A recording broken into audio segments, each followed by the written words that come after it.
Hello dear students and my dear friends, welcome back to Royson Creations YouTube channel. ಆತ್ಮೀಯ ವಿದ್ಯಾರ್ಥಿಗಳೇ, ನಾವು ಈ ವಿಡಿಯೋದಲ್ಲಿ ಒಂದು ಪ್ರಬಂಧವನ್ನು ಯಾವ ರೀತಿ ಬರೀಬೇಕು ಮತ್ತು 2024ನೇ ಇಸ್ವಿಯಲ್ಲಿ ನಡೆಯುವಂಥ SSLC ಇಂಗ್ಲಿಷಿನ ವಾರ್ಷಿಕ ಪರೀಕ್ಷೆಯಲ್ಲಿ ನಿಮಗೆ ಕೇಳಬಹುದಾದಂಥ ಪ್ರಮುಖವಾದ ಎಸ್ಸೆಗಳ ಬಗ್ಗೆ ನಾವು ಸಂಪೂರ್ಣವಾಗಿ ಕಲಿಯೋಣ ಬನ್ನಿ. ಅದಕ್ಕೂ ಮೊದಲು ವಿದ್ಯಾರ್ಥಿಗಳೇ, ನೀವು ನಮ್ಮ ಯೂಟ್ಯೂಬ್ ಚಾನಲನ್ನು ಮೊದಲ ಬಾರಿ ನೋಡ್ತಾ ಇದ್ದರೆ ಇದನ್ನು ಸಬ್ಸ್ಕ್ರೈಬ್ ಮಾಡಿ ಅಂತ ಹೇಳುತ್ತಾ ನಾನು ಈ ವಿಡಿಯೋವನ್ನು ಆರಂಭಿಸ್ತಾ ಇದ್ದೇನೆ. ಇಲ್ಲಿ ವಿದ್ಯಾರ್ಥಿಗಳೇ, ಮೊದಲನೆಯದಾಗಿ ಅಲ್ಲಿ ಕೊಟ್ಟಿರುವಂಥ ಪ್ರಬಂಧ ಅಥವಾ ಎಸ್ಸೆಯ ಹೆಡ್ಡಿಂಗನ್ನು ನೀವು ಬರೀಬೇಕು. ನಂತರ ಅಲ್ಲಿ ಒಂದು ಇಂಟ್ರಡಕ್ಷನನ್ನು 2 ಅಥವಾ 3 ಪಾಯಿಂಟ್ಸ್ಗಳಲ್ಲಿ ಬರೀಬೇಕಾಗುತ್ತೆ. ಅಲ್ಲಿ ಕೊಟ್ಟಿರೋಂಥ ಟಾಪಿಕ್ ಏನಿರುತ್ತೆ ಆ ಟಾಪಿಕ್ಕಿನ ಬಗ್ಗೆ ನೀವು 2 ಅಥವಾ 3 ವಾಕ್ಯಗಳಲ್ಲಿ ಬರೀಬೇಕು. ನೆಕ್ಸ್ಟ್ ಅಲ್ಲಿ ಕೊಟ್ಟಿರುವಂಥ ಟಾಪಿಕನ್ನು ಗಮನಿಸಿರಿ.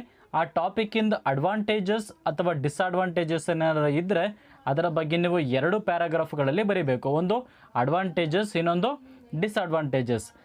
ಅದೇ ಥರ ಕೋವಿಡ್-19 ಬಗ್ಗೆ ಬಂದಾಗ ಅಲ್ಲಿ ಅದರ ಲಕ್ಷಣಗಳೇನು, ಅದರಿಂದ ನಾವು ಯಾವ ರೀತಿ ಸುರಕ್ಷಿತವಾಗಿರಬೇಕು ಅಂತೇಳಿ ಅದರ ಬಗ್ಗೆ ನೀವು ಪಾಯಿಂಟ್ಸನ್ನು ಬರಿಬೋದು.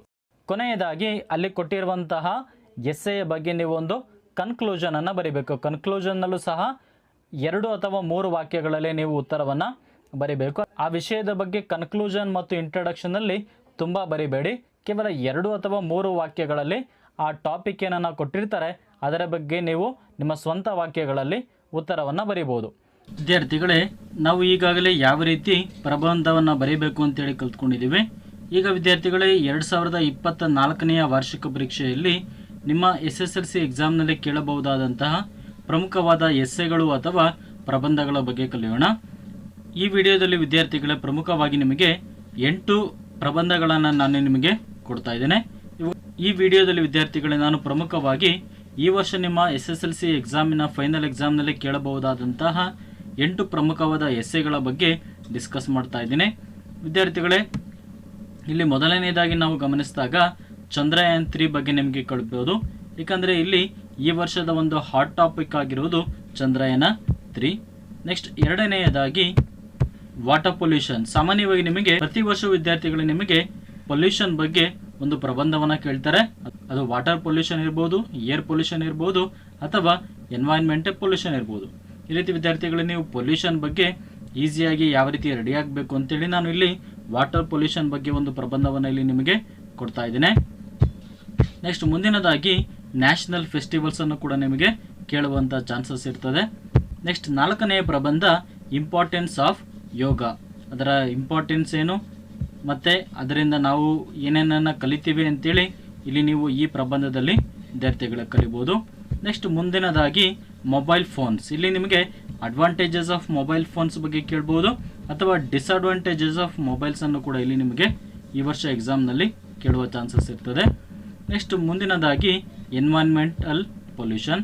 ಇದರ ಬಗ್ಗೆ ಈಗಾಗಲೇ ವಿದ್ಯಾರ್ಥಿಗಳೇ ನಾನು ನಿಮಗೆ ತಿಳಿಸಿದ್ದೇನೆ.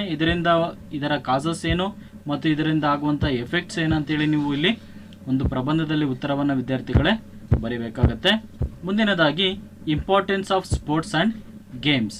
ಇಲ್ಲಿ ವಿದ್ಯಾರ್ಥಿಗಳೇ, ಇಂಪಾರ್ಟೆನ್ಸ್ ಆಫ್ ಸ್ಪೋರ್ಟ್ಸಿಗೆ ಬಂದಾಗ ಅದರ ಸ್ಪೋರ್ಟ್ಸಿಂದ ನಮಗೇನು ಉಪಯೋಗಗಳಾಗ್ತವೆ, ನಾವು ಅವುಗಳನ್ನು ಯಾವ ರೀತಿ ಪ್ರಾಕ್ಟೀಸ್ ಮಾಡಬೇಕು ಅಂತೇಳಿ ನೀವು ಕೆಲವು 3-4 ಪ್ಯಾರಾಗ್ರಾಫ್ಗಳಲ್ಲಿ ಉತ್ತರವನ್ನು ಬರೀಬೇಕಾಗುತ್ತೆ. ನೆಕ್ಸ್ಟ್ ಮುಂದಿನದಾಗಿ ಏರ್ ಪೊಲ್ಯೂಷನ್ಗಳಲ್ಲಿ ಇದು ಕೂಡ ಒಂದು ಇಂಪಾರ್ಟೆಂಟ್ ಆಗಿರುವಂಥ ಟಾಪಿಕ್ ಆಗಿದೆ ವಿದ್ಯಾರ್ಥಿಗಳೇ. ಈ ರೀತಿ ವಿದ್ಯಾರ್ಥಿಗಳೇ, ಒಟ್ಟು 8 ಪ್ರಬಂಧಗಳನ್ನು ನಾನು ಈ ವರ್ಷ ನಿಮಗೆ ನಿಮ್ಮ SSLCಯ ಫೈನಲ್ ಎಕ್ಸಾಮ್ನಲ್ಲಿ ಕೇಳಬಹುದು ಅಂತೇಳಿ ಇವುಗಳ PDF ಲಿಂಕನ್ನು ನಾನು ಡಿಸ್ಕ್ರಿಪ್ಷನ್ ಬಾಕ್ಸ್ನಲ್ಲಿ ನೀಡಿರ್ತೇನೆ.